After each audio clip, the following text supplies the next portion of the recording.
नमस्कार, आप देख रहे हैं प्राइम न्यूज और मैं हूं आपके साथ आलोक शुक्ला। बुलेटिन की शुरुआत इस वक्त की एक बड़ी खबर के साथ करेंगे जो कि नोएडा से आई है, जहां पर Cloud9 अस्पताल ग्रुप पर एफआईआर दर्ज की गई है। यह बड़ा अपडेट हम आपको दे रहे हैं, जहां पर सेक्टर 51 में है नोएडा का Cloud9 हॉस्पिटल के एचओडी डॉक्टर पीयूष के खिलाफ एफआईआर दर्ज की गई है। यह बड़ा अपडेट आपको दे देते हैं। नोएडा के सेक्टर 51 में है Cloud9 हॉस्पिटल, अस्पताल के एचओडी डॉक्टर पीयूष के खिलाफ एफआईआर हुई है और अस्पताल के कई डॉक्टर्स के खिलाफ भी एफआईआर की गई है। यह बड़ा अपडेट आपको हम सिर्फ प्राइम न्यूज पर दे रहे हैं, जहां पर अस्पताल स्टाफ पर लापरवाही का बड़ा आरोप लगा है।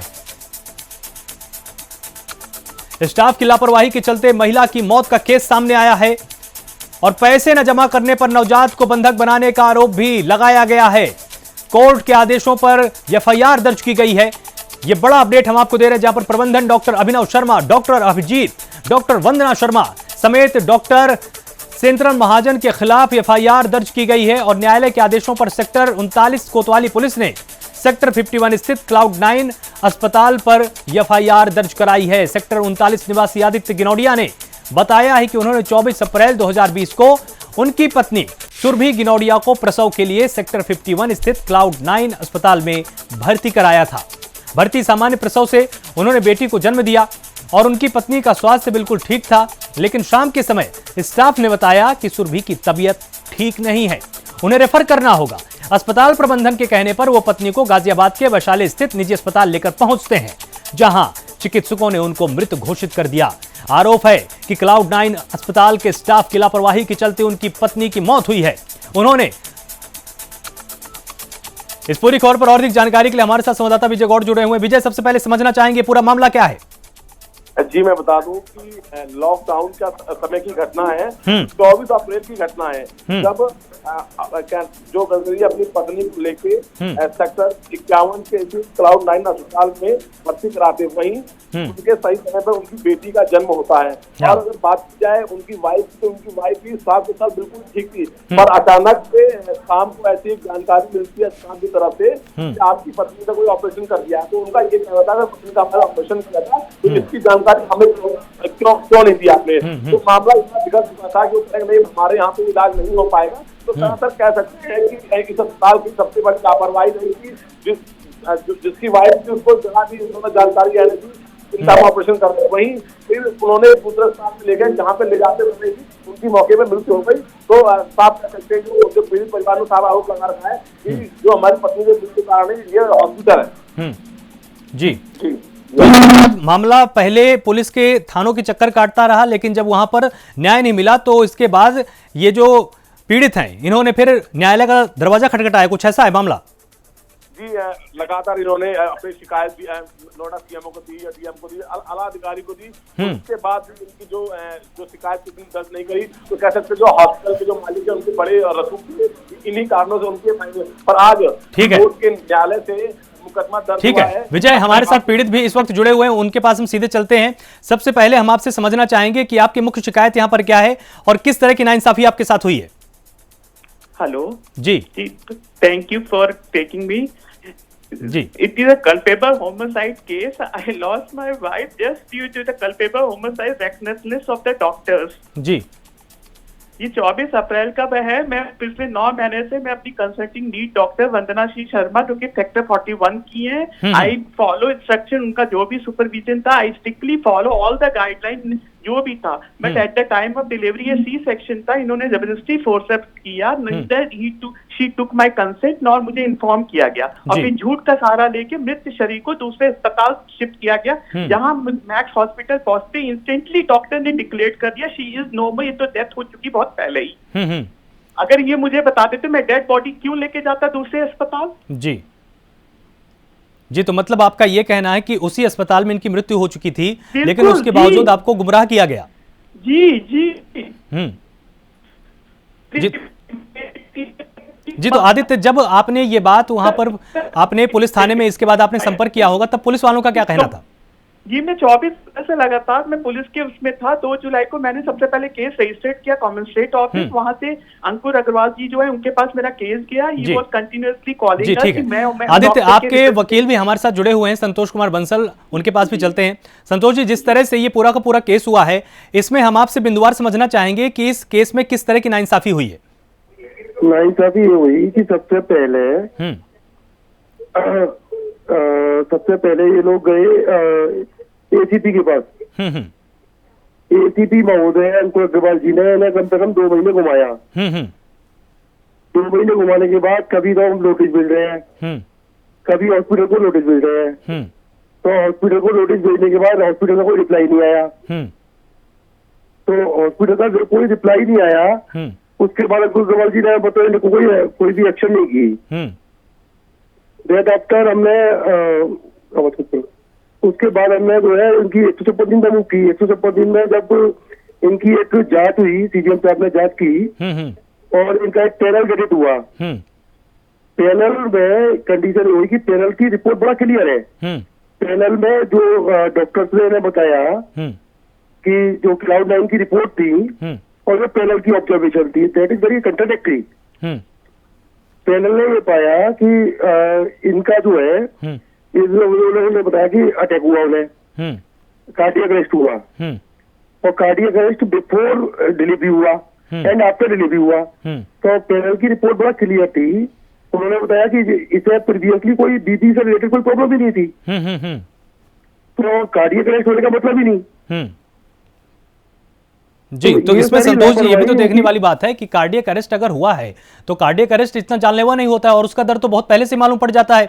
अगर पेशेंट का यदि स्टेटस देखें, पेशेंट का इनका जो at the time of delivery BP आ रहा है 80/120 जी, और ये बिल्कुल सामान्य है, उसकी रिपोर्ट है तो नॉर्मल है।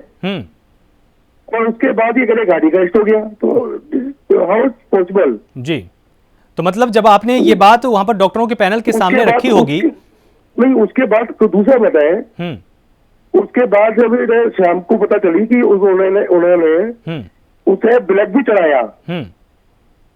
ब्लड भी चढ़ाया तो आपने ब्लड क्यों चढ़ाया कि इसका ब्लड लॉस हो चुका है, तो ब्लड कैसे लॉस हुआ? ये सब मेरे को एक रैकेट लगता है इनका, इन लोगों का, क्योंकि क्लाउड9 के खिलाफ लास्ट टाइम भी कुछ केसेस हुए थे। इनका एक रैकेट ही लगता है कि बोली कि इनका कहीं ना कहीं कोई जो अंग प्रत्यारों पर जो चल रहा है रैकेट, उससे कोई ना कोई करेक्ट है। क्योंकि कोविड पीरियड चल रहा था, बॉडी चेक करके दे दी, अंदर क्या होता है क्या नहीं होता, अंदर किडनी निकाली क्या निकाला पता ही नहीं। ठीक है संतोष जी, हमारे साथ हमारे एग्जीक्यूटिव एडिटर विवेक पाठक जी भी जुड़े हुए हैं। विवेक जी, जिस तरह से केस आया है, ये तो सच में मानवता को झकझोर देने वाला है कि एक व्यक्ति अपनी पत्नी को लेकर इसलिए जाता है कि उसके घर में संतान का आगमन होने वाला है, लेकिन वहां पर संतान का आगमन तो छोड़िए, उसकी पत्नी घर वापस नहीं आती है और अस्पताल उनको लगातार मूर्ख बनाता रहता है। इनका यह आरोप है कि पत्नी की मृत्यु हो चुकी थी, हमको फिर भी यह कहा गया कि आप इसको दूसरे अस्पताल ले जाइए। बिल्कुल सही आलोक, और जिस तरह से आदित्य की जितनी भी शिकायत है और जिस तरह से वो न्यायालय तक पहुंचे, न्यायालय के बाद अस्पताल प्रबंधन के खिलाफ इतना बड़ा एक्शन नहीं हुआ। और साथ ही साथ क्योंकि अगर ये आप पूरा शिकायत अगर आदित्य की पढ़ी जाए, जिस पर ये एक्शन हुआ है, जिस पर मुकदमा दर्ज हुआ है अस्पताल प्रबंधन के खिलाफ, और जितने भी तमाम जो लोग हैं उसमें आरोपित जो बनाए गए हैं, उसके लिए सीधी सीधी बात सोचिए कि एक ट्रीटमेंट नेग्लिजेंस का जो बहुत बड़ा ये जो क्राइटेरिया बनता है, जिस तरह से लगातार ये साफ बताया गया कि जो इनकी पत्नी थी आदित्य की, उनका जो डिलीवरी हो रहा था और लगातार ट्रीटमेंट भी वहां पर डॉक्टर वंदना शर्मा जिसका ट्रीटमेंट कर रही थी, तो ये एक जिम्मेदारी भी बनती है। और जिस तरह से ये पूरा जो बताया जा रहा है, जो आरोप लगाए जा रहे हैं आदित्य द्वारा, जिस तरह से आदित्य हमारे सामने अभी बोल भी रहे थे कि अगर डेथ हुआ है या जो भी कॉज रह सकता है तो उसकी इन्फॉर्मेशन कम से कम जो है आदित्य को दी जाती है, उसके फैमिली को दी जाती है, लेकिन ऐसा नहीं हुआ, उसको रेफर कर दिया जाता है। फिर एक मानवता से जुड़ी हुई सबसे बड़ी जो चीज़ निकल के आती है कि उनकी जब बच्ची को 2 दिन तक उनको बंधक बना के एक तरह से रखा गया, ये आरोप आदित्य ने अपनी तरफ से लगाए हैं। उसके बाद जब 2 लाख रुपए कुछ करीब जमा कर दिए गए, उसके बाद वो बच्ची को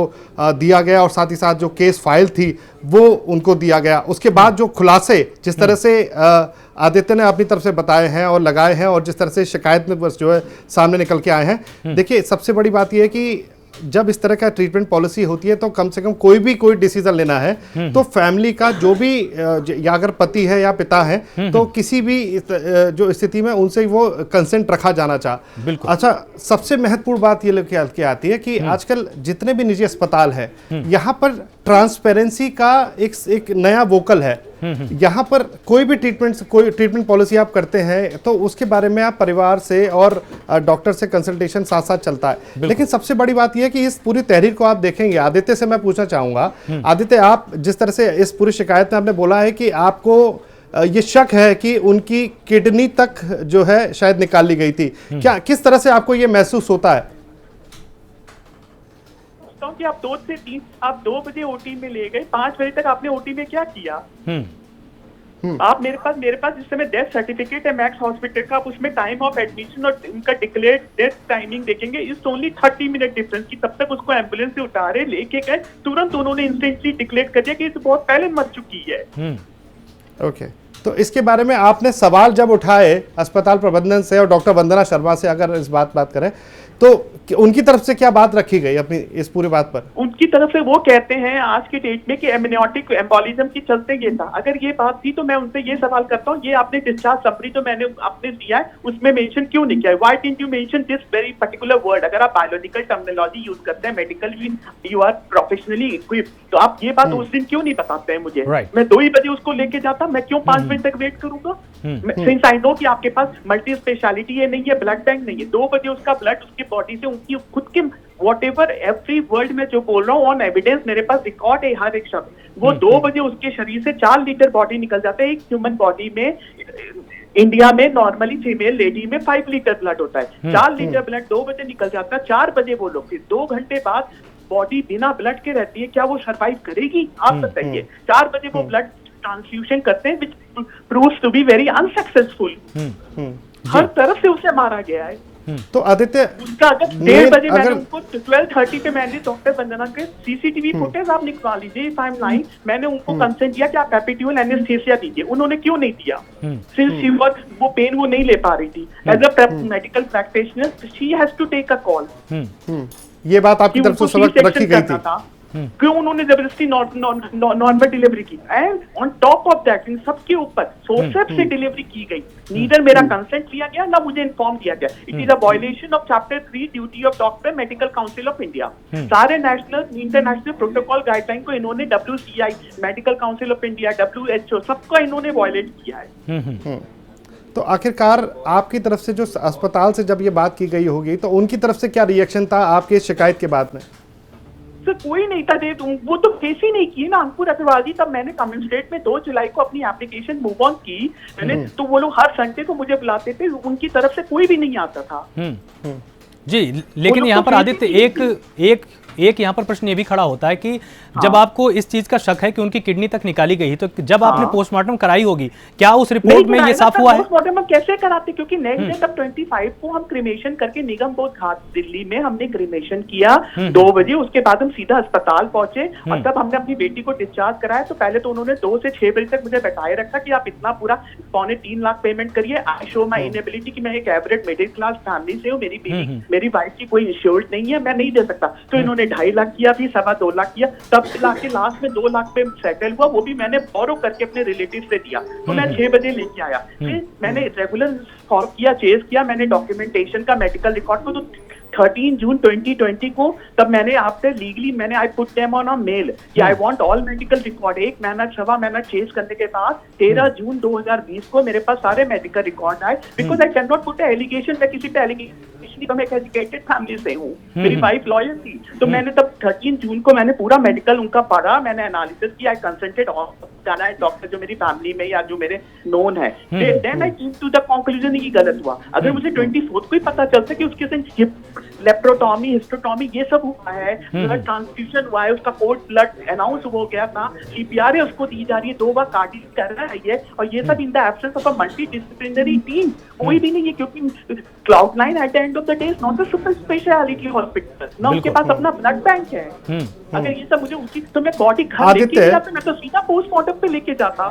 आदित्य, थोड़ा सा मतलब मैं समझता हूँ ये तकलीफ दे बात है, क्योंकि आपने वो सब झेला है, आप दर्द में है, तकलीफ में है, लेकिन सबसे बड़ी बात ये है कि हम लोग अपने दर्शकों तक भी ये बात पहुंचाना चाहेंगे कि आखिरकार शुरू से लेकर एक पूरा ब्रीफली आप ये पूरा मामला बताएं कि आखिरकार कैसे और कौन इस घटना के लिए सबसे बड़ा जिम्मेदार है और दोषी है आपकी नजर में। अब पूरा वाकया कैसे हुआ है? सर मैं यही बोल सकता हूँ, 27 अगस्त 2019 को सबसे पहले मैंने डॉक्टर वंदना सी शर्मा जो कि सेक्टर 41 की है, वो वहाँ रहती है, उनका रेसिडेंस कम क्लिनिक है। मुझे उस दिन पता चला पॉजिटिव आया मेरी वाइफ का प्रेगनेंसी टेस्ट। उस दिन से टिल 24 अप्रैल 2020 कंटिन्यूसली 9 महीना मैंने सिर्फ और सिर्फ उनकी गाइडलाइन और उनको हर एक चीज उनका जो भी था, जहाँ पे जिस समय जो टेस्ट किया था, मैंने सब कुछ strictly I follow the same. और उनके अकॉर्डिंग उन्हें भी प्रिस्क्रिप्शन पे दिया था कि मैं डिलीवरी Cloud9 में कराती हूँ और कहीं नहीं कराती हूँ, ये उनका हैंड रिटन प्रिस्क्रिप्शन मेरे पास है। और उसी के अकॉर्डिंग हमने फिर 20 मार्च को, जो कि कोविड का पीरियड चल रहा था, I wanted to be on the safer side कि भाई ठीक है, तो मैंने 20 मार्च को Cloud9 में अपनी वाइफ के लिए रजिस्ट्रेशन करा दिया था 5000 सम देके। फिर उसके बाद 9 अप्रैल तक मेरा उनके संग कंटिन्यूअसली चलता रहा जो भी था। उसके बाद उन्होंने कहा now wait and watch till the baby moon. Aditya हमारे साथ अंकित गर्ग भी जुड़े हुए हैं, ये भी एक पीड़ित हैं, उनसे भी हम पूछने की यहाँ पर कोशिश करते हैं। अंकित, आपसे हम समझना चाहेंगे कि आपके केस में क्या हुआ और किस तरह से आपके साथ नाइंसाफी हुई। सर मेरा केस 2019 से है, जो मैं Cloud9 हॉस्पिटल के अगेंस्ट लड़ रहा हूँ, और मेरे बच्चे की डेथ इन्होंने गर्भ में ही कर दी। बच्चा वॉज फुली ग्रोन, पूरे 40 हफ्तों की जो प्रेगनेंसी होती है वो हमने गुजारी। उसके बाद जब हम हॉस्पिटल में पहुंचे, बच्चा एकदम जीवित था, टेस्ट सारे नॉर्मल आए थे। लेकिन हम जो हमारी मेन डॉक्टर थी, डॉक्टर प्रतिभा सिंगल, उन्होंने एक बार भी आके ना तो पेशेंट को एग्जामिन करा और ना ही किसी जूनियर डॉक्टर को भेजा कि वो पेशेंट को देख लें कि पेशेंट की हालत क्या है। और बस बताया कि सुबह जो ड्यूटी डॉक्टर थी वो भी आराम से हॉस्पिटल में टहल रही हैं, एक एक घंटे बाद पेशेंट्स को देखने के लिए आ रही हैं। जो फाइनल डॉक्टर जब प्रतिभा सिंगल पहुंची, तब तक मेरे बच्चे की डेथ हो चुकी थी गर्भ में ही। ना ही ड्यूटी डॉक्टर देख रहा है, ना ही कोई और जूनियर डॉक्टर देख रहा है, कोई भी फैसिलिटी अवेलेबल नहीं है। वहां का स्टाफ इतना इनकॉम्पिटेंट था, they were not even able to open the oxygen cylinder ताकि एक अच्छे से ऑक्सीजन दे पाए। एक नॉर्मल प्रोटोकॉल होता है कि गर्भ के अंदर हर आधे घंटे में या 15 मिनट बाद आप बच्चे की नब्ज चेक करते हैं कि उनकी सांस चल रही है कि नहीं चल रही है। यहाँ पर वो 3-3 घंटे बाद चेक कर रहे हैं। और जब केस बिगड़ा, दे वर नॉट प्रिपेयर्ड कि मैं सिजेरियन कर दूं। जो ड्यूटी डॉक्टर है वो मेन डॉक्टर का वेट कर रही है कि जब मेन डॉक्टर आएगी हम तब करेंगे ऑपरेशन। मतलब आपका सीधा सा संकेत ये भी है कि जो वहां पर ड्यूटी में डॉक्टर तैनात थी, उसके पास इतनी एलिजिबिलिटी भी नहीं थी कि वो ऑपरेशन कर पाए। बिल्कुल सर। और इसका सीधा है, जब उन्हें 10:30 साढ़े 11 बजे पता लग गया है कि बच्चे की सांस लेने की क्षमता कम हो गई है, नहीं ले पा रहे, आप तुरंत ऑपरेशन क्यों नहीं कर रहे हैं? आप 12:10 तक वेट कर रहे हैं कि बड़ा डॉक्टर आएगा तब ऑपरेशन करेंगे। बिल्कुल। और ये इस हॉस्पिटल की बात करें, Cloud9 जो 1-1 लाख रुपए डिलीवरी का चार्ज करता है। नहीं तो अंकित, आपने कोई शिकायत इसकी की है? कोई इस तरह पे इस पूरे मामले पे कोई एक्शन हुआ है? मैं आपको बताता हूँ सर, पिछले 2 साल से मैं ऐसा कोई दरवाजा नहीं है जो मैंने नहीं खटखटाया हो। 9 तारीख को ये दुर्घटना हुई, 10 तारीख को हमने FIR रजिस्टर कराई है सेक्टर 51 में। उसके बाद आपकी तरफ से भी मुकदमा दर्ज हुआ है? हाँ जी बिल्कुल। किन लोगों के खिलाफ वो मुकदमा दर्ज कराया गया है अंकित? डॉक्टर प्रतिभा सिंगल, डॉक्टर रतिका दीनानाथ, इन 2 डॉक्टर्स के अगेंस्ट हमने, and doctor Shalini, in 3 doctors के अगेंस्ट हमने FIR दर्ज कराई है। अच्छा, आदित्य और अंकित दोनों से मैं ये पूछूंगा, जिन डॉक्टर से आप अपना ट्रीटमेंट करा रहे थे अपनी पत्नी का, क्या वो हॉस्पिटल में ही बैठकर इलाज कर रही थी या फिर बाहर से कभी करते थे, आपसे ट्रीटमेंट दे रहे थे? उसके बाद जब सिर्फ डिलीवरी की बात थी, इसी वजह से आपको जो Cloud9 हॉस्पिटल भेजा गया था? जी, मेरे केस में तो मैंने सारा चेकअप Cloud9 के अंदर ही कराया, मैं कभी भी उनकी प्राइवेट क्लिनिक पे नहीं गया हूँ। ठीक है, आदित्य की बात कर रहे हैं।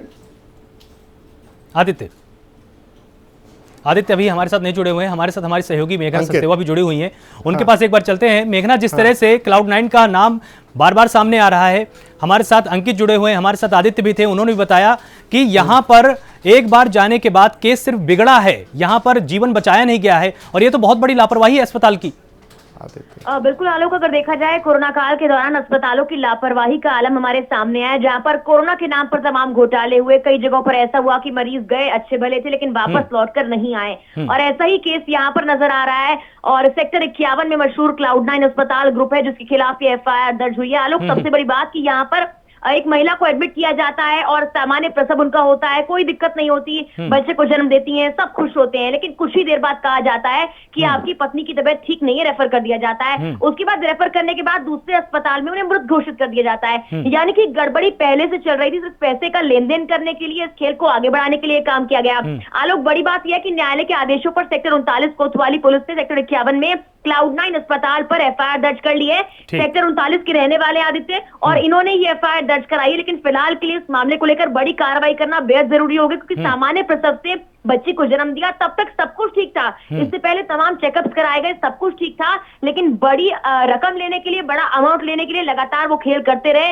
हो सकता है सुबह कोई दिक्कत हुई हो महिला को, लेकिन उसके बाद जानकारी नहीं दी गई हो सकता है प्रसव के दौरान कोई दिक्कत हुई है, लेकिन लापरवाही साफ तौर पर सामने आई है। आलोक जी, हमारे साथ हमारे एग्जीक्यूटिव एडिटर विवेक जी जुड़े हुए। विवेक जी, जिस तरह से आपने इस पूरे केस को देखा और एक ही अस्पताल से जुड़े हुए 2 केस स्टडी आज हमने अपने दर्शकों के सामने रखी कि दोनों में ही लगभग ठीक वैसी परिस्थितियां हैं कि जीवन बचाने की जिम्मेदारी अस्पताल के पास थी, लेकिन उसने जितनी लापरवाही हो सकती थी उन सारी लापरवाहियों की हदों को पार कर दिया। लेकिन आलोक, हम 2 स्टडी की बात तो करें, लेकिन एक गंभीर बात यह है कि जिस तरह से अंकित ने अपनी बात बताई, अंकित की ये जो पूरा मामला है, उसकी जो शिकायत है, वो 2 साल का लंबा वक्त लगा अपनी शिकायत को दर्ज कराने में, और 2 साल के बीच में वो हर जगह जो है भटकते रहे, जिस तरह से उन्होंने अपनी तरफ से बात रखी है।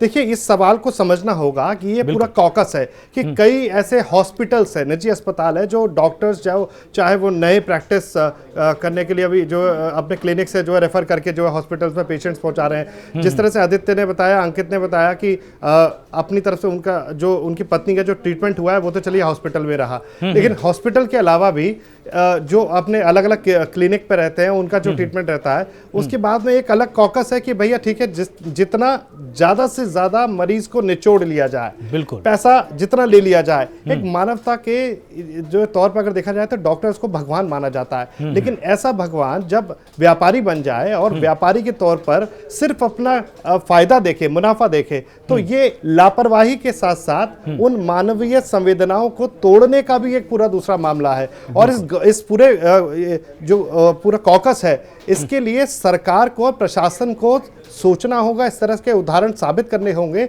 जिससे कि कम से कम इस तरह के मामलों को लेकर लोग सोचें, और जो वाकई में जिसकी जिम्मेदारी बनती है डॉक्टर्स की। Cloud9 हॉस्पिटल एक अकेला नहीं है, इसी तरह के तमाम और बड़े हॉस्पिटल्स हैं जो देश के अलग अलग राज्यों में अलग अलग जगहों पर जो संचालित हो रहे हैं, और ये पूरा कॉकस है। उस कॉकस के लिए प्रशासन, सरकार को सख्त से सख्त कानून के तहत कार्रवाई करनी होगी। इस तरह से अभी 2 मामले अभी Cloud9। विवेक जी, आप ये जो उस वक्त आदित्य से प्रश्न लेना चाहते थे, आदित्य तो वापस हमारे साथ जुड़ गए हैं, आप अपने प्रश्न कौन से ले सकते हैं? आदित्य, जिस तरह से सवाल एक कौनता है कि देखिए, आपने बहुत गंभीर आरोप लगाए हैं। एक तो पहला आरोप यह है कि आपकी पत्नी की जब मौत हुई, उनको रेफर कर दिया गया दूसरे निजी हॉस्पिटल्स के लिए। ठीक है, आपको बाद में वहां जाके पता चला। आपका क्या आरोप है कि क्या वाकई में आपकी जो पत्नी की जो मौत हुई वो सिर्फ इलाज में लापरवाही की वजह से हुई? पहला सवाल। दूसरा ये कि आपने ये भी कहा है कि आपको शंका है कि आपकी पत्नी का कोई शरीर का हिस्सा, अंग निकाल लिया गया था। तो क्या ऐसा भी कुछ है जो आपकी तरफ से जो है शिकायत रखी गई है? पूरा मामला जरा प्रकाश डालिए। जी, पहला पॉइंट जो आपका सवाल का जवाब मैं देना चाहूंगा कि तब अगर मैं जाते जाते एम्बुलेंस में बैठते बैठते भी मैंने उनसे पूछा कि अगर कुछ बात है तो आप डेथ सर्टिफिकेट दे दीजिए, मैं लेके ना जाऊं उनको। This was my wording. आप सीसीटीवी फुटेज निकलवा के देख लीजिए। मैंने पूरी डॉक्टरों की टीम से ये पूछा कि अगर कोई बात है, मतलब क्योंकि मुझे लगा, क्योंकि वो मुझे मिलने ही नहीं दे रहे थे। कौन से डॉक्टर्स थे वो? किन से ये आपकी बात हो रही थी? डॉक्टर वंदना शर्मा, वो कंसल्टिंग लीड लेडी, जो मेरे 9 महीना पूरा मैं उनके अंडर, मतलब she has to take the responsibility of the whole case, senior most Diana, जो कि मैं पूरा रेसिडेंट में 9 महीना तक मैं Cloud9 कभी नहीं गया और नेवर विजिटेड Cloud9। केवल उनके कहने पे कि आपको वहीं कराना है, बस वहीं पे मैं करती हूँ। डॉक्टर वंदना शर्मा की तरफ से आपको कहा जा रहा था? लिखित था प्रिस्क्रिप्शन में कि डिलीवरी मैं Cloud9 में ही करूंगी, आपको वहीं पे कराना है। बाकी मुझे Cloud9 से मतलब ही नहीं था 9 महीना, मैं पूरा 9 महीना स्ट्रिक्टली उनके घर पे 41 पे रेसिडेंस कम क्लिनिक है, मैंने वहां पे उनका ट्रीटमेंट अपनी वाइफ का कराया। And I rigorously follow all the instruction जो भी उनका था, या जो जैसे स्कैन कराना था, जो भी वैक्सीन लगवानी थी, या जो कुछ भी करना था प्रिस्क्रिप्शन। अच्छा, चलिए दूसरे सवाल की तरफ आते हैं। दूसरे सवाल की तरफ आते हैं आदित्य, ये जो आपने जो आरोप लगाया कि कोई उनके शरीर का अंग निकाल लिया हो, इसका आपको संदेह है, ये ऐसा क्यों? आप मुझे बताइए 3 घंटा डेड बॉडी को ओटी में क्यों रखा जाएगा 2 से 5? 24 अप्रैल 2020 को आप 2:30 बजे ओटी में ले गए, आप 5 बजे निकाल के ला रहे हो, आप 2.5 घंटा ओटी में क्या कर क्या रहे हो? आपने क्यों नहीं हस्बैंड को मिलने दिया, दिखाने दिया, या अंदर लेके जा रहे हो आप क्या कर रहे हो? ये तो इवन ये तो सब सीएमओ की रिपोर्ट हुई थी, सीएमओ में इन्वेस्टिगेशन हुआ था, 3 डॉक्टरों की कमेटी बैठाई गई थी, शारदा हॉस्पिटल जो कि है ग्रेटर नोएडा में, वहां से फॉरेंसिक एक्सपर्ट की टीम बैठी गई थी, उन सबके सामने ये बात खुल के आई थी कि 3 घंटा ओटी में क्यों रखा गया था पेशेंट को। ये बहुत बड़ी लापरवाही बताई गई उस रिपोर्ट में भी। अगर वो अलाइव था तो आप हस्बैंड को मिलने देते, डेड था तो आप डिक्लेयर करते। ये कोई मतलब ये कोई बहुत बड़ा रैकेट आप कर रहे हो, इसका मतलब ये तो पुलिस को इन्वेस्टिगेट करना है ना। As a common layman I can not, मतलब सिविलियन मैं नहीं बोल सकता इस पे, लेकिन आप क्यों रखोगे? अगर आपको मेरी पिटाई थी तो आप मुझे मिलने देते, you would have allowed me.